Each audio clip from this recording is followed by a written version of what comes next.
لگے گی آگ تو آئیں گے کئی گھر جد میں، یہاں پر صرف ہمارا مکان تھوڑی ہے۔ راحت اندوری صاحب کے دوارا کہا گیا یہ شعر بہت ہی گہرے ارتھ کو اسپشٹ کرتا ہے۔ اگر زمین کے کسی ٹکڑے پر کہیں ظلم ہوتا ہے تو دوسرا حصہ بھی امن سے نہیں رہ سکتا۔ اسے اس طرح سمجھا جا سکتا ہے کہ اگر کہیں پر ظلم ہوتا ہے اور ہم خاموش ہیں تو ہو سکتا ہے کہ کل وہ ظلم ہم پر بھی ہو، تب اس خاموشی کا احساس ہوتا ہے۔ ذرا سوچئے، آپ کی گود میں ایک معصوم بچہ ہے جس کی سانسیں دھیمی ہوتی جا رہی ہیں، اور وجہ صرف اتنی کہ اس کے حصے کی روٹی ختم ہو چکی ہے۔ نہ پانی ہے، نہ دوا، نہ سر پر چھت، نہ دلاسا۔ یہ کوئی کہانی نہیں ہے، یہ غزہ فلسطین کی حقیقت ہے، جہاں بچوں کی لوریاں اب توپوں کی آواز میں دب گئی ہیں اور ان کے کھلونے اب پتھر اور ملبے بن چکے ہیں۔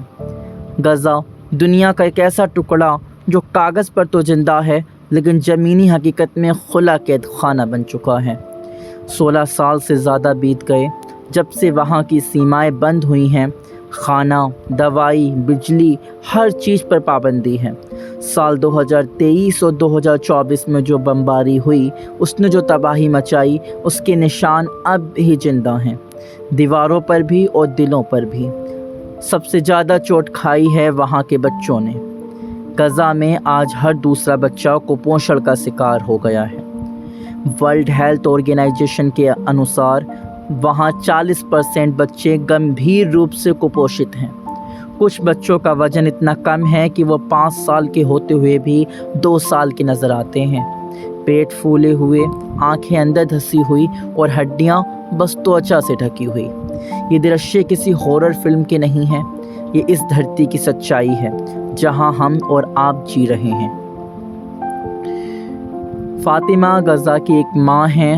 ان کا 3 سال کا بیٹا علی ایک دن صبح بھوکا اٹھتا ہے۔ گھر میں کچھ نہیں بچا، دودھ نہیں، بریڈ نہیں، صرف ٹوٹی ہوئی امیدیں۔ وہ بیٹے کو بہلاتی ہیں، خود کا آنسو چھپاتے ہوئے، اور شام تک علی کی سانسیں بھی چھپ جاتی ہیں۔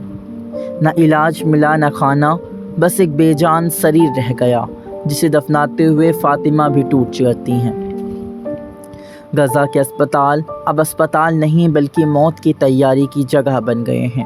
بجلی نہیں، میڈیکل سپلائی نہیں، ڈاکٹر تک کے پاس ماسک نہیں۔ جچہ بچہ وارڈوں میں مائیں اپنے بچوں کو گود میں لیے بیٹھی ہیں۔ دوائیاں نہیں ہیں، صرف دعاؤں سے علاج کیا جا رہا ہے۔ انسانیت کی اسفلتا پوری دنیا دیکھ رہی ہے لیکن خاموش ہے۔ UN کی رپورٹس آ رہی ہیں لیکن کوئی ٹھوس کارروائی نہیں۔ سپر پاور دیشوں کی آنکھوں میں آنسو تو ہیں لیکن ہاتھ بندھے ہوئے ہیں، وہ کچھ شاید کرنا ہی نہیں چاہتے۔ کیا بچوں کی جان اتنی سستی ہو چکی ہے؟ مانا کہ زنگ میں دونوں طرف کا نقصان ہوتا ہے، زنگ میں غلطی چاہے کسی کی بھی ہو، لیکن ان بچوں کا کیا قصور؟ اگر آج کچھ بچا ہے تو وہ ہے آپ کی آواز۔ سوشل میڈیا پر ہر ایک پوسٹ، ہر ایک شیئر، ہر ایک ہیش ٹیگ ایک بدلاؤ کی شروعات ہو سکتا ہے۔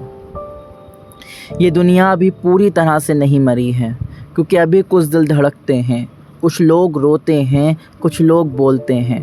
اگر آپ سن پا رہے ہیں، دیکھ پا رہے ہیں تو آواز بنیے، غزہ کے بھوکے بچوں کے لیے نہیں، انسانیت کے آخری امتحان کے لیے۔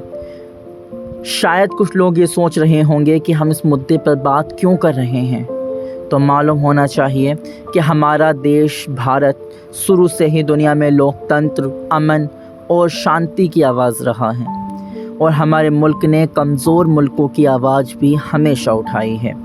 اس کی بہترین مثال ہمیں دیکھنے کو ملتی ہے کلاس 12 کے NCERT بک ہندی میں، جس میں ایک پارٹ ہے جس کا نام ہے گاندھی، نہرو، یاسر عرفات۔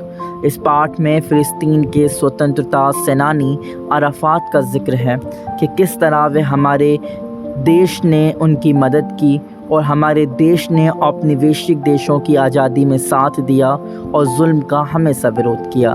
کس طرح عرفات ہمارے دیش کے نیتاؤں کا سمرتھن کرتے تھے اور ان کا سمان کیا کرتے تھے۔ کس طرح ان کی شادگی نے ہندی کے مہان لیکھک بھیشم سہانی کو اپنا ساتھی بنا لیا۔ انت میں یہی کہا جا سکتا ہے کہ بچے معصوم ہوتے ہیں اس جنگ میں ان کا کوئی لینا دینا نہیں ہے، لیکن پھر بھی انہیں کو نشانہ بنایا جا رہا ہے، جو اس دنیا کے لیے اور تمام بڑی بڑی انٹرنیشنل ایجنسیز کے لیے شرم کی بات ہونی چاہیے۔